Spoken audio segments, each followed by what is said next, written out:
Do you ever wonder how we got to the point where our marriages have degenerated into battlefields and where husbands and wives are up in arms, technically against each other, but actually fighting themselves?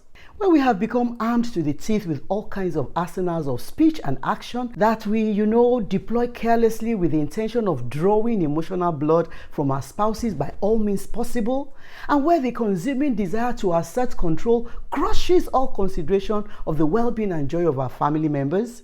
It's Friday, and this is Ask Pastor Nike. Welcome to episode 80. I am Nike Ayola. I rounded up the last episode with a promise to address the situation of families where the wife is better paid than the husband and sometimes ends up wearing the financial pants in the family as the breadwinner, and wives who have succeeded in developing some financial muscle after being empowered by benefactor spouses this week.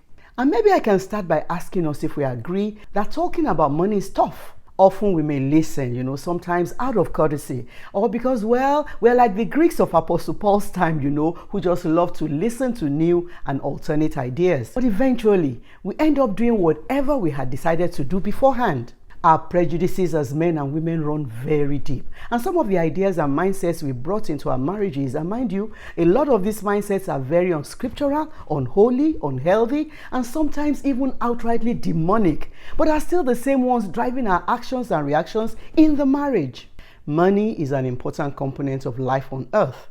And dare I say that your and my attitude to money will determine the sincerity and depth of all our relationships, including the one with God. The truth is that many of us give mindless assent to the idea of marriage, joining us together with our spouses as one being. But in the core of our persons, we neither truly believe it or want it.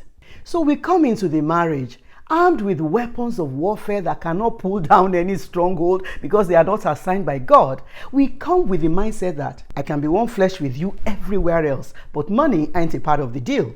The wife is thinking, I can literally lay down my life for you, because every time she has a baby with her husband, she's actually laying her life down. But I can't trust you with my money. While the husband is thinking, I trust you with my life, because every time he eats her food and lays down beside her to sleep, he's actually entrusting his well-being and future into his wife's hands. But I don't trust you with my money.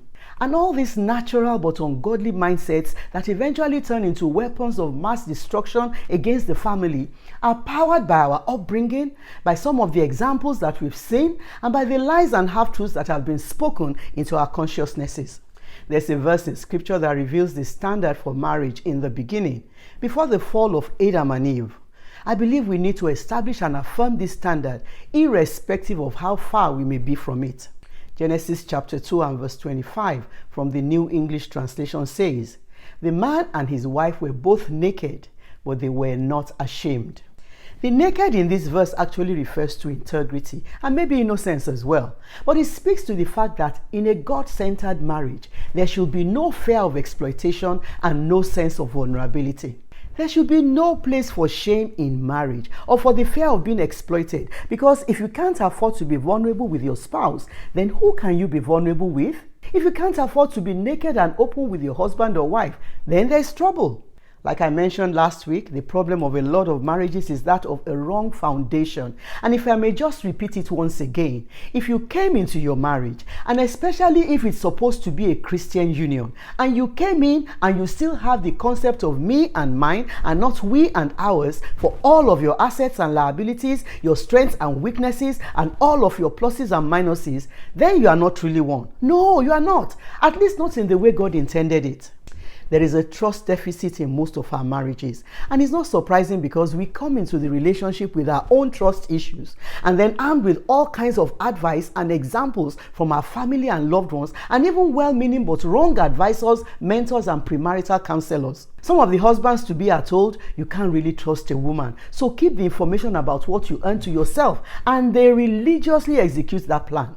Some wives-to-be are told, no man is truly trustworthy to protect your interests, so you better wise up and always keep something back. And they also go ahead to keep secrets, sometimes even before the wedding. And both husband and wife are told ridiculous things like, you better not let anybody use your destiny to promote theirs, or, oh, I know so and so person who is suffering today because they foolishly trusted their husband or wife. So suspicions, mistrust, disunity, and all that are embedded right in the foundation of the marriage. Some may be looking at me right now and thinking, this woman doesn't know what she's talking about. Arrant nonsense. Does she know who I'm married to? Please, don't ask me to give my husband, my wife, my money. But while it may be true that your spouse may not be trustworthy, have you thought about the fact that it's even more about a reflection of your own character? Now, I read in a book once that the just recompense of a liar is not that people will stop believing their words, but that they're going to stop believing everything others say, assuming that everyone is just like they are, lying about everything. So, maybe the reason your husband or wife is not trustworthy is because you also are not. Many of the things we complain about in others are simply a reflection of ourselves.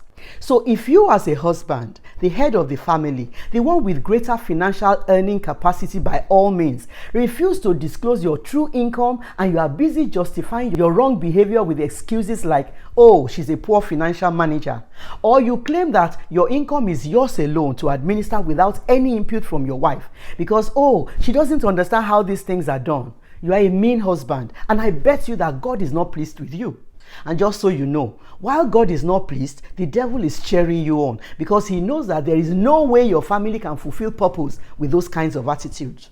If as a husband you fail to realize that your wife is your helpmeet and an asset, and that the assignment of raising a godly family is primarily yours, and all you want to do is share what is your responsibility with her 50-50, even when it's obvious that you can do more conveniently, or you even imagine that you owe her little or nothing and never create opportunities for self-improvement for her. Meanwhile, everything the family owns is in your name, and you treat her like you came with nothing, you leave with nothing, and I won't give you anything that is mine. I bet you that she knows that she can't really trust you, and she will be second-guessing all your motives and every request that you make. You can be certain that you've made it impossible for her to work for the common good of your family. Some husbands even put their brothers, uncles, cousins, and adult children as their next of kin, as if it's a crime for their wives to benefit from their estates. And a few won't ever consider running a business with their wives, but can choose even a total stranger to partner with. I mean, how terrible does it have to be? You just want to squeeze every form of initiative and capacity from her and make her a shell of who God created her to be. And you are hoping that after doing all that, she will continue to seek your good or your blessing? In what realm will that happen? Or if you are the husband who will collect all of your wife's earnings, and then in the name of administering it on her behalf, you give her daily, weekly, or monthly allowances, basically treating her like a child, and then she doesn't have any access to whatever is left, and you also make sure she doesn't have access to your own income either, or maybe you even have no income to contribute. Understand that God sees how you are treating his daughter, and payback is definitely coming. Or if you have the intention of making her forever beholden to you, and maybe you started a business for her, or sent her to school, or took her to live with you abroad, and you imagine that her voice therefore has been permanently silenced, and that if you tell her to jump, her only response should be, how high? By the time she bears her claws, you won't believe what befell you. Every human being is innately wired to pursue freedom and liberty, and enlightenment and financial freedom has a way of jumpstarting that awareness of rights, the ones that have been buried under layers of manipulation and control. That is why some women push back. Unfortunately, the manifestation of the need to exhale by some women is often interpreted by many men as rebellion. Now, the subject matter is actually about wives who are, like breadwinners in their families. So I'm going to be speaking to the other side now. As a wife, God has entrusted the life of his precious son into your hands. And you need to know that you will be held accountable for how you treat him. So if God allows you as the wife, to be the financial covering for your family for a season, why do you imagine that this privilege gives you the right to disrespect him? Why would you imagine that it is okay, to use subtle and not so subtle ways to let people know that you are the one earning more than he does? Some wives end up becoming financial manipulators, and all because they believe that the money they earn is theirs alone to do whatever they want with. Because you now have some small change in your account, you imagine that it has made you competition and no longer a helper? And you think it's okay to be unruly and unmanageable because, you're only speaking the truth. You want to cut him down to size and crush that his pride. So much so that even in the public, you just want to let others know he's not deserving. Some of us wives even conscript our children into this war of our making, telling them about their father's failings and becoming openly disrespectful and making sure that they are aware that we are the ones providing for their needs and that their dad is simply window dressing, without realizing that all we are doing is breeding rebellious and uncontrollable children, because God's design is not for us to be both mom and dad to them. And then some connive with their family members to run businesses and projects for them that their husbands are not aware of, and hoping that what will happen? That God will put his blessing on your fraud? It ain't happening, not with God. If your spouse empowered you, either before or after you got married, the first thing you need to understand is that he or she did it in hope. Everything we do in life is done with hope, simply because we have no control over time or the future. And please note that I said he or she, because oftentimes we get hung up on the stories of husbands who started businesses for their wives or sent them to school and the like, but we conveniently forget the stories of many wives who had to put their lives, their dreams and ambitions on hold to help their husbands get a foothold in their careers or businesses, or even see them through school. So whether it is the husband or wife, they sacrificed in the hope that life will be better, that you'll both be in a position to become blessings to others, and that their burdens will somehow be lighter. But it's the nature of that hope that sometimes turns out to be the problem. Because if that hope was simply about you, the benefactor, and what you can get, it becomes the kind of hope that will make you ashamed at the end of the day. Now, this is what I mean. Why would you hope that the recipient of your largesse should remain unchanged by the experiences that they pass through? Or that you alone should benefit from their becoming better educated or certified or making a headway in a business and so on? How do you imagine that certificate or business or career should be used at your discretion alone and for your benefit alone because you are the one who paid for it? Yes, you sacrificed, but they did too. So it's supposed to be a blessing to both of you. But if you married your husband or your wife because of what they are willing to give you, that will turn into an empowerment of some sort for you, face the truth about yourself. You are nothing but a user. And if you empowered your spouse or offered to do so simply because you wanted to get him or her to say yes to that relationship, face reality about who you truly are. Bro, sis, you are a fraudster. 2 episodes ago, I talked about the fact that a perceived weakness in a husband can become a terrible elixir that's capable of making a wife power drunk. That is, if she doesn't guard her heart diligently like we are instructed to do.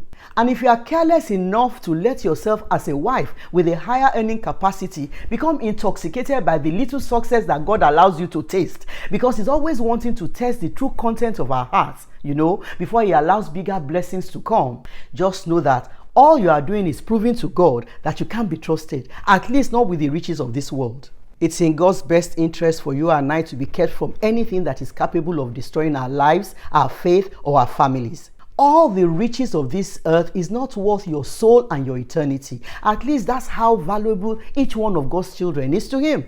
And I need you all to understand that this is how many of us hit our ceilings with God's blessings when we are not faithful in little things. You have tertiary money and now you are forming. Husband, your wife now has to worship you, chase after you, plead with you, write applications and business proposals before she can get you to provide for the family.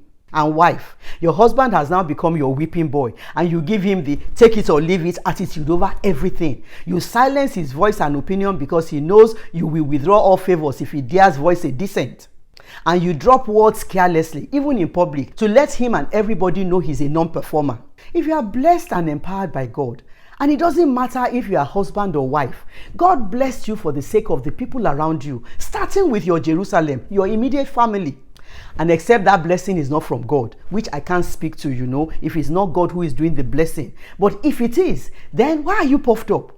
Why are you behaving like there's anything you have that you didn't receive from above? Sincerely, it's a setup by the devil if you are wicked or mean to your husband or wife and you are still prospering. It's a plan of the enemy to make you think that your bad behavior is okay. After all, you are still doing well, so you must not be wrong, because there is no sorrow attached to any blessing that is from God. This is then the conclusion of the matter. So I'm asking you, dear husband and wife, that you be joined together in perfect unity with one heart, one passion, including your finances, and united in one love, working together with one harmonious purpose. Don't allow self-promotion to hide in your heart, but in authentic humility, put your husband or wife first and view him or her as more important than yourself. Abandon every display of selfishness. Possess a greater concern for what matters to your spouse instead of your own interests. And consider the example that Jesus, the Anointed One, has set before us. Let his mindset become your motivation. This is my paraphrase of Philippians 2 and verses 2 to 5. See you all next Friday. Shalom.